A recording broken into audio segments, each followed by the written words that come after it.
오늘은 9월 22일 화요일 새벽입니다. 오늘 우리가 함께 묵상할 말씀은 예레미야 35장 1절에서 11절 말씀입니다. 34장은 남유다의 마지막 왕인 시드기야가 다스리던 시기를 배경으로 하고 있다면, 오늘 35장 말씀은 시드기야보다 10년에서 20년 정도 앞선 시기, 그러니까 여호야김 왕이 다스리던 시대에 일어난 일입니다.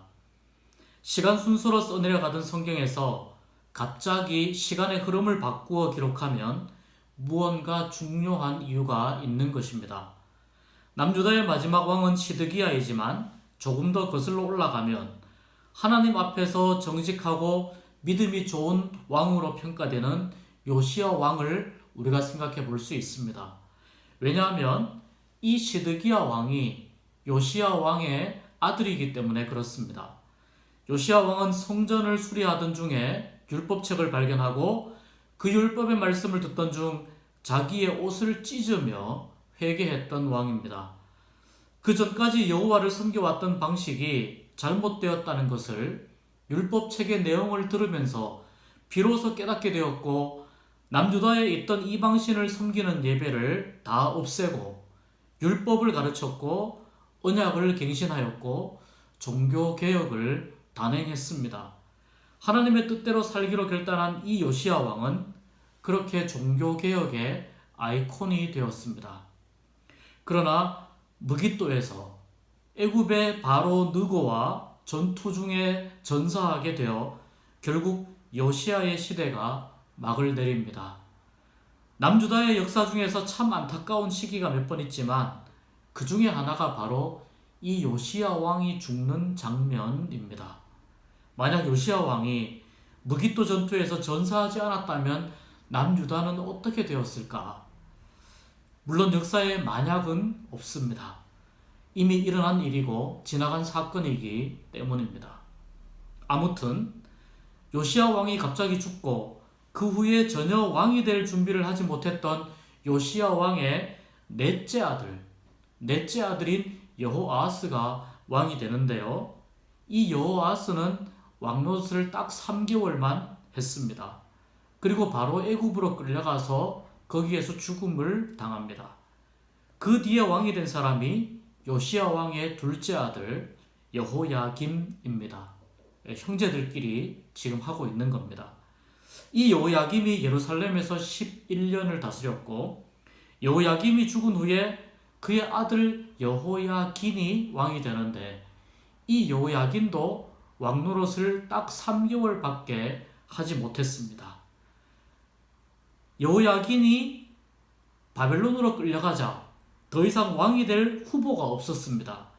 그래서 할 수 없이 다시 요시야 왕의 셋째 아들인 시드기야가 왕이 된 것입니다. 이렇게 요시야 왕의 죽음 이후에 남유다의 역사는 자연스럽게 왕이 되지 못하고 이집트와 바벨론에 의해서 왕이 되거나 또 끌려가고 또 다른 사람이 왕이 되는 이런 수모를 겪습니다. 한마디로 요시야 왕 이후에는 왕이 전혀 힘을 쓸 수 없는 주권을 빼앗긴 상태가 된 것입니다. 또 한 가지 안타까운 점은 요시야 왕은 아주 정직하고 믿음이 좋고 하나님이 인정하신 왕이었음에도 불구하고, 그래서 사람들이 그 죽음을 너무나도 안타깝게 여겼지만 도대체 그 아들들은 왜 이 모양이냐 하는 것입니다. 넷째 아들 여호아하스, 둘째 아들 여호야김, 그리고 셋째 아들 마지막 왕인 시드기야까지 도대체 왕으로서의 신앙적인 준비나 정치적인 수업이 전혀 되지 않았다는 점이 너무나도 많이 안타깝습니다. 이런 시대적 배경을 안고 오늘 본문을 보면 유다왕 요시야 왕의 아들 여호야김 때에 하나님의 말씀이 예레미야에게 임하였는데 바로 레갑 족속에 관련된 말씀입니다. 이 레갑 족속들은 무리지어서 살고 있는 가족들이었는데 그 사람들을 여호와의 집, 즉 성전의 한 방에 데리고 와서 거기에서 포도주를 먹이라고 하나님이 예레미야에게 명령하십니다. 이 레갑 족속이 어떤 사람들이냐면 바로 조상이 요나답이라는 사람입니다. 구약의 레갑 족속의 선조인 요나답의 이야기가 열왕기하 10장 15절에 기록되어 있는데요. 당시 북이스라엘에는 아합이라고 하는 아주 악독한 왕이 다스리고 있었습니다. 그리고 이 왕의 독재와 악행을 저지하기 위해서 예후가 혁명을 일으킵니다. 이 예후는 선지자 엘리야로부터 사명을 받고 당시 북이스라엘의 우상 숭배와 잘못된 독재 정치와 아합 왕의 악독함을 개혁하기 위해서 정의로운 마음으로 종교개혁과 혁명을 단행하였습니다. 그리고 이 혁명에 바로 레갑의 아들 여호나답이 참여하였는데, 이 여호나답이 오늘 본문에 나오는 레갑 족속의 선조인 요나답이 됩니다. 즉 여호나답과 요나답은 같은 이름이라고 볼 수 있습니다. 당시의 여호나답은 상당히 고위층이었던 것으로 보이는데요. 아마도 그 후대에 북왕국이 멸망하여서 남왕국에 옮겨서 그들의 가족이 살게 되었을 것입니다. 그리고 바벨론 군대가 공격해 오자 원래 살던 것을 떠나서 예루살렘 지역에 와서 머물고 있었습니다. 그리고 어떤 이유 때문인지 몰라도 그는 자손들에게 정치와 가까이 하지 말고 유목민으로 살 것을 유언으로 남겼습니다. 그 유언 속에는 3가지의 규칙이 있는데요. 첫 번째는 포도주를 마시지 말라. 두 번째, 집을 짓지 말고 파종도 하지 말고 씨도 뿌리지 말고 포도원을 소유하지도 말라. 세 번째, 평생을 장막에서 살면서 유목민으로 지내라고 하는 것이 그 3가지 원칙입니다. 당시 예레미야가 레갑 족속에게 이야기할 때는 그들의 선조인 레갑의 아들 요나단이 유언을 남긴 지 약 200년이 지난 시점이었습니다. 다시 말하자면 레갑 족속들은 이 200년이 넘는 시간 동안에 선조가 남긴 유언을 잘 지키면서 살고 있었습니다. 당시에는 포도주에 대하여 나실인일 경우에는 금지가 되었지만 일반인들은 포도주를 먹을 수가 있었습니다. 예레미야는 레갑 족속이 포도주를 마시는지 안 마시는지 정확히 알지 못했을 겁니다. 왜냐하면 그들은 나실인이 아니었으니까요. 그러나 여호와는, 하나님께서는 200년이 넘는 시간 동안 이 레갑 족속을 지켜보고 계셨습니다. 그리고 그들이 그 200년이 되는 시간 동안에 포도주를 마시지 않는다고 하는 사실을 알고 계셨습니다. 그래서 그들에게 포도주를 마시라고 주면 틀림없이 포도주를 거부할 것을 알고 계셨습니다. 그럼에도 불구하고 하나님께서 예레미야를 통해서 그들에게 포도주를 마시라고 명령하십니다. 이것은 그들이 조상들의 명령에 불순종하도록 만들려는 의도가 아니었습니다. 그러면 왜 그렇게 하셨을까요? 하나님께서는 레갑 족속들이 조상의 맹세를 철저히 지키고 있는 그들의 신실함을 예레미야에게 보여주고 싶으셨습니다. 그리고 이 신실함을 드러냄으로 인해서 유대인들의 신실하지 못한 모습과 죄악상을 극명하게 드러내고 그들의 잘못을 깨우치게 하고 싶었던 것입니다. 그리고 바벨론을 통한 징벌이 어쩌면 당연한 것이라고 하는 것을 받아들이게 하기 위한 것이었을 수 있습니다. 레갑 족속은 예상대로 포도주를 거절합니다.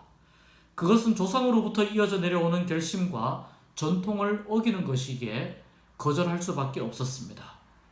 다시 말해서 포도주를 먹지 않고 포도원이나 땅을 가지지 않고 장막에서 지내면서 유목 생활을 하는 것이 레갑 족속으로서의 정체성을 지키는 것이 되기에 이것을 계속해서 지켜나가는 일이 중요하다는 것을 레갑 족속은 이야기한 것입니다. 그리고 하나님은 이 사실을 너무나도 귀하게 여기셨습니다. 하나님은 레갑 족속의 시작부터 수백 년이 넘는 시간 동안 그들을 지켜보면서 그들의 신실함을 인정하고 계셨습니다. 그런데 유대인들은 어떠했습니까?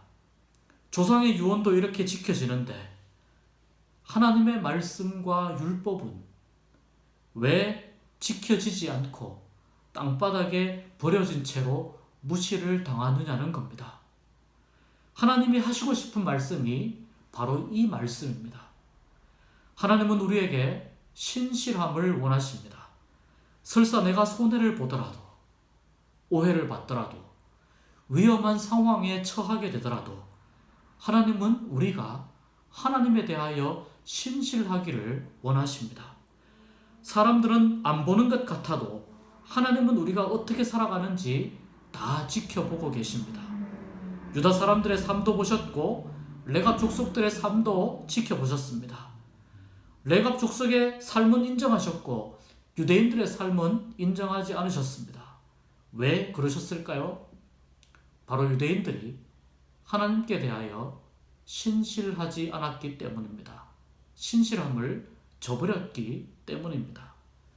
하나님이 안 보신다고 생각하고 죄를 짓고 율법을 버리고 사랑과 정의는 다락방에 구겨놓고 내가 살고 싶은 대로 살았던 것이죠. 입으로만 하나님을 예배한다고 말했던 것이죠. 하나님은 그런 유대인들에게 가증스럽다고 말씀하십니다. 하나님은 오늘 우리에게도 여전히 신실함을 요구하고 계십니다. 하나님이 신실하시기에 우리도 신실하게 하나님을 섬기고 예배하고 하나님의 뜻대로 살아가는 것을 원하십니다. 오늘 하루 하나님과 사람 앞에서 신실함과 진실함을 드러내는 복된 날 되시기를 주님의 이름으로 축복합니다.